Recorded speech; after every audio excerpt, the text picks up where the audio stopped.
নমস্কার বন্ধুরা, শুভ সকাল। আর আজকে আপনারা এখন দেখছেন কৃষ্ণার রান্নাঘর। আর কৃষ্ণার রান্নাঘরে আপনাদের সবাইকে স্বাগত জানাই। আজকে সকাল সকাল আমি চলে গেলাম ছাদ বাগানে। তো ছাদ বাগানের এই গাছগুলোকেও ভাবলাম যে আপনাদের সঙ্গে একটু শেয়ার করি। বর্ষার দিনে বৃষ্টির জল পেয়ে গাছগুলোর কি চেহারা হয়েছে সেটাও একটু নিজেও দেখে আসি, আর আপনাদের সঙ্গেও একটু এটাকে শেয়ার করে নিই। তো এই গাছগুলোকে দেখার জন্য মাঝে মাঝেই আমি ছাদে চলে আসি, আর এটা আমার ভীষণ একটি প্রিয় জায়গা। এই গাছগুলো যেন একদম এত ভালো লাগে এই গাছগুলোর পরিচর্যা করতে। গাছগুলো যখন নতুন নতুন ফল দেয়, ফুল দেয়, ভীষণ ভালো লাগে। আর এই যে দুটো পাশাপাশি আমার লেবু গাছগুলোতে ছোট ছোট ফুলও এসছে আর ছোট ছোট ফলও এসছে। লেবুগুলো ধরেছে, একটা গাছে ছোট ছোট লেবু ধরেছে আর একটা গাছে বেশ বড় বড় লেবু হয়ে গেছে। তার থেকে 6টা লেবু আমি তুলে নিলাম। আর এখানেও বেশ কিছু গাছ আছে, এখানে অনেক রকম গাছ রয়েছে। আর এইটা হচ্ছে একটা টমেটো গাছ, যেটা একদম আমি লাগাইনি, আমার টবের মধ্যে অটোমেটিক দেখছি একদিন এসে দেখছি ছোট্ট একটা টমেটো গাছ হয়েছে, সেটা লেবু গাছের নিচে। তো লেবু গাছের নিচে হয়েছে, টমেটো গাছটাকে একটু ভালোভাবে যাতে হয় তার জন্য আলাদা টব করে দিলাম। টবের মধ্যে এখন গাছটা বেশ ভালোই বাড়ছে। লেবুগুলোকে এইভাবে পেরে নিচ্ছি। বেশ কতগুলো লেবু একটু বড় হয়েছে, পাড়ার মতো হয়েছে, তাই ভাবছি কি যে এই লেবুগুলোকে এখন নিয়েই যাই। আর বর্ষার দিনে দেখুন বাচ্চাদের যে এই মজাটা, এই মজার দিনগুলো ওরা এখন মানে খুব উপভোগ করছে। বর্ষার দিনে বাচ্চারা যেরকম করে, জল নিয়ে যেখানে জল জমে থাকবে সেখানটায় লাফায়। আর এই যে ভিডিওটার এই যে নাড়াচাড়া দেখছেন, এটা ভিডিও করে দিচ্ছে মহারাজ মানে আমার ছেলে, ভালো নাম ঈশান পাল।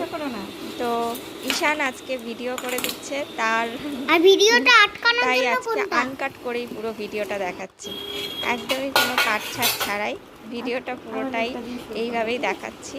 আর আজকে আমি যেটা করব, চালতার একটি রেসিপি করে দেখাবো। চালতার তো চাটনি এবং নানা রকম টক, নানা রকম কিছু খাওয়া হয়, কিন্তু আজকে দেখাবো চালতার দিয়ে ডাল। চালতার ডাল কিভাবে করা হয়, মুসুর ডাল দিয়ে চালতা দিয়ে, খুব ভালো লাগে খেতে, বাঙালির একটি প্রিয় খাবার। আমি যারা জানে তারা অবশ্যই জানবে কিভাবে করে, কিন্তু যারা একেবারেই জানে না বা এটা নতুন যাদের কাছে, আমি সাধারণত তাদের জন্য তো এটা ভেবে কমেন্ট করবেন না যে এটা আর এমন কি। তো আমি আজকে যেভাবে করছি, আর চালতা কাটাটা কিন্তু খুবই মুশকিলের ব্যাপার, এতটাই লালা থাকে যে চালতা কাটতে গিয়ে অনেক সময় স্লিপ কাটে এবং হাত কেটে যাওয়ার ভয়ও থাকে। তো আমি দেখাচ্ছি কিভাবে আমি চালতাটা কেটে নিচ্ছি। এই যে ভেতরের এই যে অংশটা, এই অংশটাকে ফেলে দেব। আর এই যে পাট পাট করে চালতাটাকে আমি কিন্তু তুলে নেব। আর বাইরের যে খোসার অংশটা, এই খোসার অংশটাকে ছাড়িয়ে নেব। ঠিক এইভাবে করে দিয়েছি, এইভাবে ছাড়িয়ে নেবেন। বটির থেকেও খুব সুন্দর হয়, আর হাত কেটে যাওয়ার ভয়টাও কিন্তু কম থাকে। পিসটা আপনারা বটিতেও করতে পারেন, কিন্তু খোসাটা এইভাবে ছাড়িয়ে নিলে ভালোই হয়। আর ভিডিওটা একটু এরকম হবে, আপনারা কিছু মনে করবেন না, কারণ আমার যে ভিডিও রাখার স্ট্যান্ডটা ওটা আজকে ব্যবহার করছি। কারণ ছেলে বললো আমি তোমার ভিডিও করব, একটু আমাকে একটু মোবাইলটা দাও। আমি বললাম ঠিক আছে নাও, করেই দাও। তো ভিডিওটা অন করে ঠিক এই করছি, অন করো। হ্যাঁ, আরেকবার কাটাটা দেখাও। হ্যাঁ, ঠিক এইভাবে পিস করে নিচ্ছি। আমাদের ছোটোবেলায় মনে আছে, ঠিক এইভাবে স্কুলের সামনে চালতার আচার বিক্রি হতো, আর আমরা এই চালতার আচার খাওয়ার জন্য ঠিক টিফিন টাইমে আমরা ওইখানে যেতাম এবং চালতার আচার খেতাম, ভীষণ ভালো লাগতো খেতে। তো যাই হোক, এখানে আমি ডালটাকে সেদ্ধ করে নিয়েছি,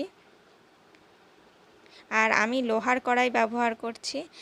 লোহার কড়াইতে রান্না করার নাকি অনেক রকমের খাবার অনেক উপকারিতা রয়েছে, তাই আমি অ্যালুমিনিয়াম ধরনের যে কড়াই, সেই কড়াইটাকে একদম সেইভাবে ব্যবহার করছি না, লোহার কড়াই ব্যবহার করছি। তো ডাল সেদ্ধ হয়ে যাওয়ার পরে এই যে কেটে রাখা চালতাগুলো দিয়ে দিচ্ছি, আর দিয়ে কতগুলো কাঁচা পাকা লঙ্কা দিয়ে দিলাম। দিয়ে এবার আমি পরিমাণ মতন জল দিয়ে দিচ্ছি।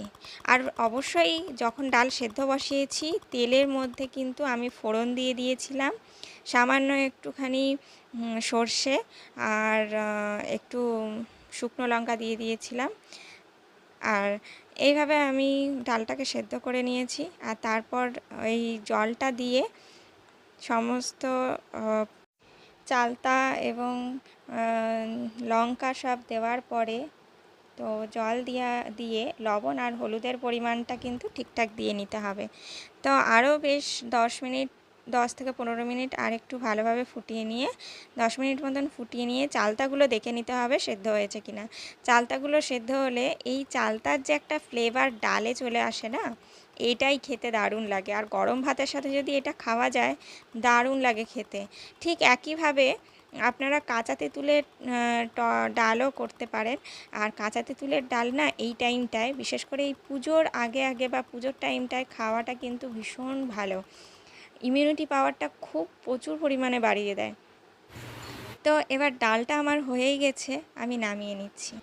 তো বন্ধুরা, আজকের ভিডিওটা আপনাদের কেমন লাগলো অবশ্যই কমেন্ট করে জানাবেন। জানি একটু আনকাট ভিডিও ছিল, একটু অন্যরকম ছিল, তবুও আপনারা একটু কমেন্ট করে জানাবেন। দেখা হবে আরেকটি নতুন রেসিপি ভিডিও নিয়ে। ততক্ষণ পর্যন্ত ভালো থাকবেন, সুস্থ থাকবেন।